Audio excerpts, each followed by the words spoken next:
Why do some of the smartest people in history take longer to learn, longer to speak, longer to understand what everyone else seems to grasp instantly?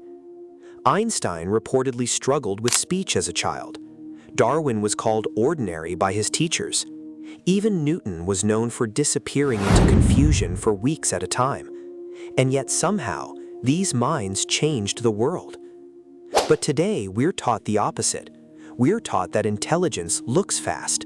Fast answers, fast reactions, instant understanding. In school, the student who raises their hand first is called brilliant. The one who struggles quietly is often labeled distracted, slow, maybe even incapable. And over time, people start believing that speed is proof of intelligence. But here's the uncomfortable part. Some people understand quickly because they accept information quickly. They memorize patterns, repeat methods, recognize familiar shapes. And in controlled environments like classrooms and exams, that works beautifully, until reality becomes more complex. Because real understanding is heavier than memorization. A person can learn the map in an hour and still get lost in the city. That's the paradox nobody talks about.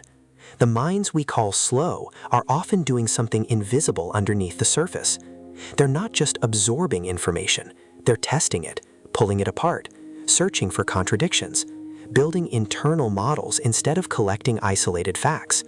And that process takes time. Modern cognitive science suggests that deeper processing requires more neural integration. In simple terms, the brain has to connect ideas across multiple systems instead of storing them in a single shortcut.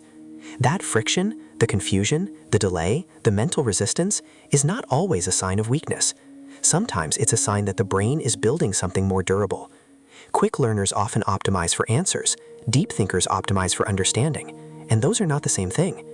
Think about the difference between watching a tutorial and actually mastering a skill. At first, imitation feels faster. Your brain gets rewarded for recognition. You feel productive because things look familiar. But familiarity is dangerous. The brain can mistake recognition for comprehension. That's why someone can ace an exam and completely collapse in a real-world situation where the script disappears. Because surface learning breaks under pressure, deep learning doesn't. The strange thing is, highly intelligent people are often terrible at shallow learning. They instinctively resist simple conclusions. Their minds keep asking questions that slow everything down. Why does this work? What assumption is hidden here? What happens if the environment changes? While everyone else is moving forward with certainty, they're still reconstructing the foundation beneath their feet. From the outside, it can look like hesitation. Inside the mind, it's architecture. Deep learners spend more mental energy on abstraction, prediction, compression. They connect unrelated ideas, simulate outcomes, search for patterns beneath patterns. And because of that, they experience something psychologists sometimes call productive confusion, a state where the brain temporarily loses clarity in order to rebuild a more accurate model of reality, which means confusion is not always failure. Sometimes confusion is reconstruction, and evolution may have rewarded this more than we realize. In uncertain environments, the humans who survived were not always the fastest decision makers. Often they were the cautious observers, the ones who paused long enough to detect hidden threats, long enough to notice what everyone else ignored. But there's also a darker side to this. Intelligence can become a trap. Some smart people overanalyze everything until action feels impossible. They become addicted to complexity. Perfectionism slows execution.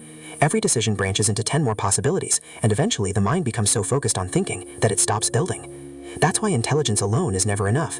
The world doesn't only reward thinkers, it rewards people who can iterate, test, fail, adapt. True mastery requires both depth and movement. And this is where most people misunderstand learning completely. Speed matters later. At the beginning, depth matters more. Because the mind that takes longer often builds something others can't. A foundation strong enough to adapt when conditions change. A way of thinking flexible enough to create original ideas instead of repeating borrowed ones. That's why some people bloom late, why certain minds seem average for years, then suddenly become unstoppable once the deeper structure clicks into place. Their learning was never shallow enough to be fast, it was foundational enough to last. So if you've ever felt slower than the people around you, if you've ever struggled while others seemed effortlessly ahead, that struggle may not mean you're falling behind. You may simply be building differently. Because intelligence is not just speed. The smartest minds are often the ones willing to sit inside uncertainty longer than everyone else, the ones willing to question what others instantly accept, the ones patient enough to rebuild ideas from the ground up instead of memorizing the surface.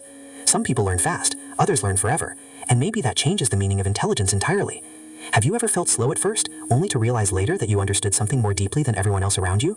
Leave your experience in the comments, and subscribe if you enjoy psychology that changes the way you see yourself.